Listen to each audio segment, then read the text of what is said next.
Hello दोस्तों, कैसे आप? उम्मीद करता हूँ आप अच्छे होंगे। दोस्तों आज हम जो वीडियो लेकर के आए हैं उसका टॉपिक है ये जो हमारी सैमसंग डबल डोर में छोटी सी पीसीबी लगती है, इसको आपको कैसे रिपेयर करना है। ठीक है दोस्तों, साथ ही इसको चेक कैसे करना है, क्योंकि जो सबसे बड़ी प्रॉब्लम आती है टेक्नीशियन भाइयों को यही आती है कि फ्रिज से निकालने के बाद इसको टेस्ट कैसे करें। देखिए मैं बता दूँ, इसके लिए एक छोटा सा टेस्टर बनाना होता है, वो मैं आपको बताऊँगा कि आपको टेस्टर कैसे बनाना है। इसी वीडियो में बताऊँगा, रिपेयरिंग भी इसी वीडियो में बताऊँगा और इसके साथ ही कनेक्शन भी बताऊँगा कि फ्रिज में कौन सा कनेक्शन कहाँ लगता है। ठीक है दोस्तों, इसलिए वीडियो थोड़ी लंबी होगी। मैं चाहता हूं आप वीडियो को लास्ट तक देखें, कहीं भी स्किप ना करें, जिससे कि आपके समझ में अच्छे से आ सके और भविष्य में आप परेशान ना हो। ठीक है दोस्तों, साथ ही रिक्वेस्ट करना चाहूँगा कि जिस किसी भाई ने अब तक मेरे चैनल को सब्सक्राइब नहीं किया है वो चैनल को सब्सक्राइब कर लेना, वीडियो को लाइक कर देना, शेयर कर देना और हाँ, कमेंट करके मुझे ज़रूर बताएं आपको वीडियो कैसी लगी। तो चलिए करते हैं वीडियो को स्टार्ट।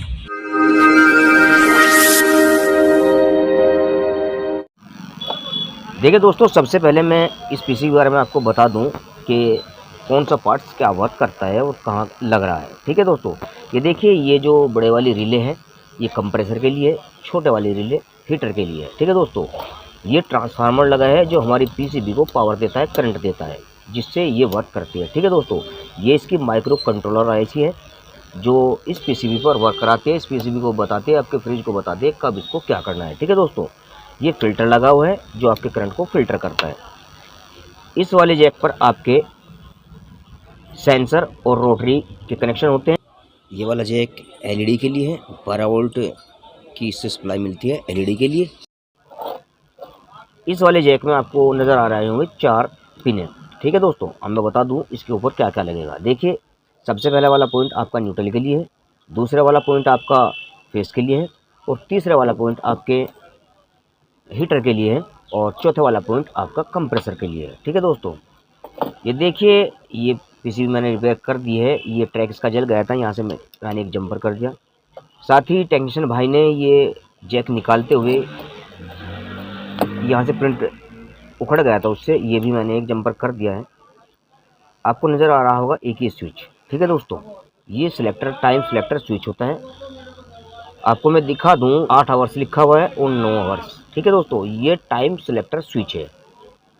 अब बहुत सारे मेरे दोस्त कंफ्यूज हो जाते हैं इसको किस साइड गए। ठीक है दोस्तों, तो आपको हमेशा इसको 8 घंटे पर ही रखना है, क्योंकि जो डीफ्रॉस्टिंग का टाइम होता है वो 8 घंटे का बेस्ट होता है। ठीक है दोस्तों, यानी फिक्स टाइम भी जिस फ्रिज में आ रहा है वो 8 घंटे का ही आता है। बात समझ में आई? अब देखिए, आपको इसको चेक कैसे करनी है मैं आपको बता दूँ। सबसे पहले आपको क्या करना है, इसके अंदर सीरीज से अपनी एक पावर कोड लगानी है, यानी आपको जो इसको करंट देना है वो सीरीज का देना है। ठीक है दोस्तों, इस वाले हिस्से को आपको टच नहीं करना है, नहीं तो आपको शॉक लग जाएगा, सावधानी बरतें। ठीक है, क्योंकि यहाँ सब में पावर होगी। तो ये देखिए, हमने यहाँ इसमें पावर कोड लगा दी, ये वाले हिस्से में लग गई। मल्टीमीटर को इस रेंज पर कर लिया मैंने और यहाँ आपको देखनी है कि आपका न्यूट्रल फेस आ गया कि नहीं आया। ये देखिए, आ गया। ठीक है दोस्तों, ये न्यूट्रल सीधा हमारा यहाँ गया और फेस हमारा यहाँ गया। ठीक है दोस्तों, अब आपको अपनी ये वाली प्रोब भी यहाँ देखनी है। यहाँ आपको कोई प्रिंट नज़र नहीं आएगा, यहाँ आपको वोल्ट मिलने चाहिए। अगर यहाँ आपको वोल्ट नहीं मिले तो देखिए, मैं आपको बता दूँ, ये जो आपके का ट्रांसफार्मर लगा हुआ है, ये वाला ट्रांसफार्मर, इसके अंदर फ्यूज लगा हुआ है एक, जो यहाँ से यहाँ लगा हुआ है। ठीक है दोस्तों, क्योंकि ट्रांसफार्मर की कोयल ये और ये है।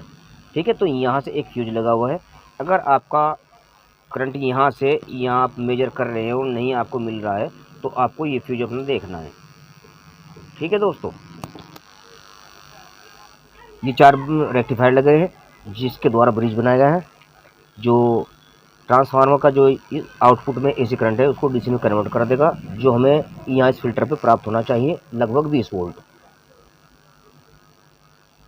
मल्टीमीटर को डीसी रेंज में कर लेना है और फिर आपको चेक करना है, क्योंकि अभी तक हम एसी रेंज पे चेक कर रहे थे एसी। ठीक है, 17.99 यानी 18 वोल्ट मिल रहे हैं। ये 18 वोल्ट हमारे सीधे जाएंगे 7812 को। 7812 स्टेप डाउन रेगुलेटर है, जिसका काम होता है 18-20 जितने वोल्ट पीछे से आएंगे उनको 12 में कन्वर्ट करना। ठीक है, ये 12 से ज़्यादा आगे सप्लाई बढ़ने नहीं देगा। ये 12 वोल्ट जो है हमारे सीधे से रिले को जाएंगे, ये देखिए, और उसके बाद 12 वोल्ट से ही 7805 लगा है। 7805 से 5 वोल्ट की सप्लाई हमारी माइक्रो कंट्रोलर को जाएगी। बात समझ में आई। यानी 7805 लगा, 7812 लगा, 7812 से सप्लाई गई 7805 पर, 7805 ने 12 को 5 में कन्वर्ट किया और हमारी माइक्रो को दे दी। 12 वोल्ट सीधे हमारे रिले को जाएंगे पॉजिटिव, और निगेटिव हमारी माइक्रो से आएंगे, क्योंकि माइक्रो को ही बताना है रिले को कब किसको चलना है। ठीक है दोस्तों, बात समझ में आ गई। ये 12 वोल्ट आपको चेक कर लेने हैं, ये निगेटिव,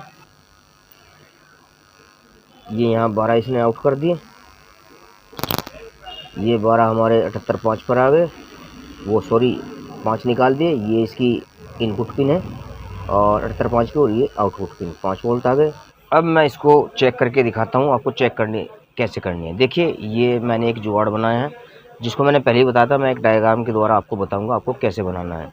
इसको आपको यहाँ लगा लेना है और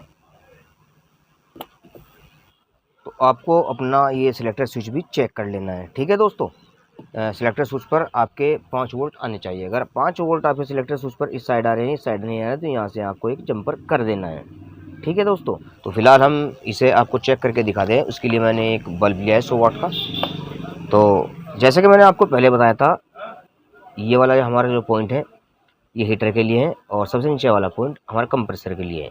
तो जैसे ही हम इसको एक बार लाइट देंगे, तो लाइट देने के तुरंत बाद आपका हीटर आना चाहिए, और हीटर आने के कुछ सेकंड बाद देखिए हीटर आ गया। अब जैसे ही कुछ सेकंड हीटर चलने के बाद आपको रिले की आवाज़ आएगी, अब आपका कंप्रेसर चल जाएगा। ठीक है दोस्तों, एक बार फिर से आप करंट ऑफ कीजिए इसका, ये देखिए चला गया। अभी ये देखिए ऑन कीजिए करंट, अब हीटर आ गया, लेकिन कंप्रेसर नहीं, कंप्रेसर हीटर के जाने के बाद आएगा। ये हीटर चला गया, अब कंप्रेसर आ गया। ठीक है दोस्तों, इतनी सी इसकी चेकिंग है। अब मैं आपको बताता हूँ आपको ये सर्किट कैसे बनाना है, उसकी वायरिंग क्या है। मान लीजिए एक पीसीबी है,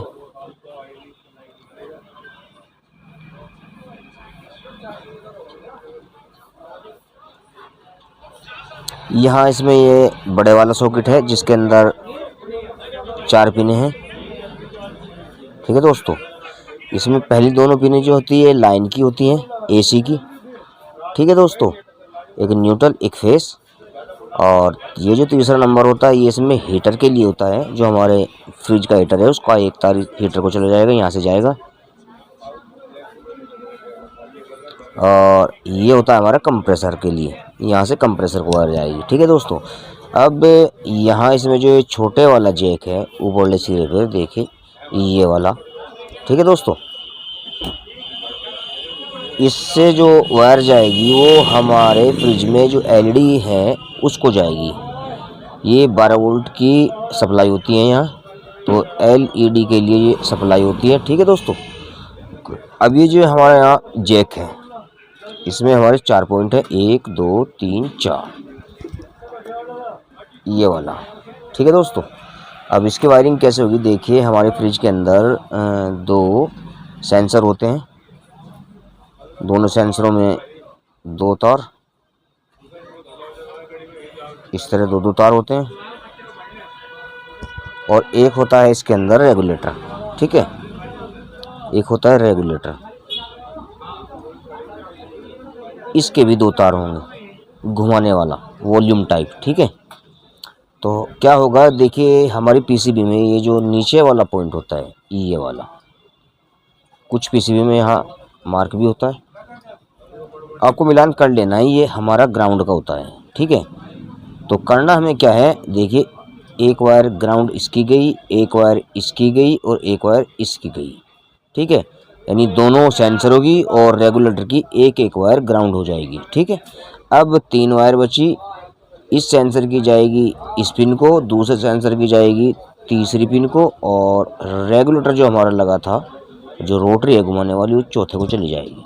ये इसकी वायरिंग होती है। ठीक है दोस्तों, अब मैंने इसके लिए क्या जुगाड़ बनाया था देखिए, मैं आपको बता दूं, मैंने 3 10 के रेजिस्टेंस ली, 10 के 3। ठीक है दोस्तों, ये भी 10 के और 10 के, तीनों का एक सिरा मैंने ग्राउंड कर दिया। ठीक है दोस्तों, अब ये जो तीनों मेरी 10 के रेजिस्टेंस बची, इन तीनों को मैंने तीनों रेजिस्टेंसों को अलग अलग ऐसे करके दे दिया। ठीक है दोस्तों, मेरी पीसीबी रन कर गई, ओके चल गई। बात समझ में आई। हमारी जो हमें लेनी है 3 10 के रेजिस्टेंस, तीनों 10 के रेजिस्टेंसों का एक सिरा हमें ग्राउंड कर देना है। तीनों का जो एक एक सिरा बचेगा वो बाकी बची तीनों पिनों पे हमें एक एक लगा लेना है। उसी के अनुसार मैंने सॉकेट में इनको लगा लिया है और मैं पीसीबी को चेक कर लेता हूँ। आपको भी ऐसे ही चेक करनी है। ठीक है दोस्तों, बात आपके समझ आ गई होगी। अगर अब भी आपको कुछ बाकी बचा है, आप भी इसके बाद भी आप कहीं कन्फ्यूज होते हैं, तो आप मुझे कमेंट करें, मैं आपको बताऊँगा। ठीक है दोस्तों, तो आज के लिए इतना ही। मिलते हैं अगली वीडियो में, तब तक के लिए अलविदा।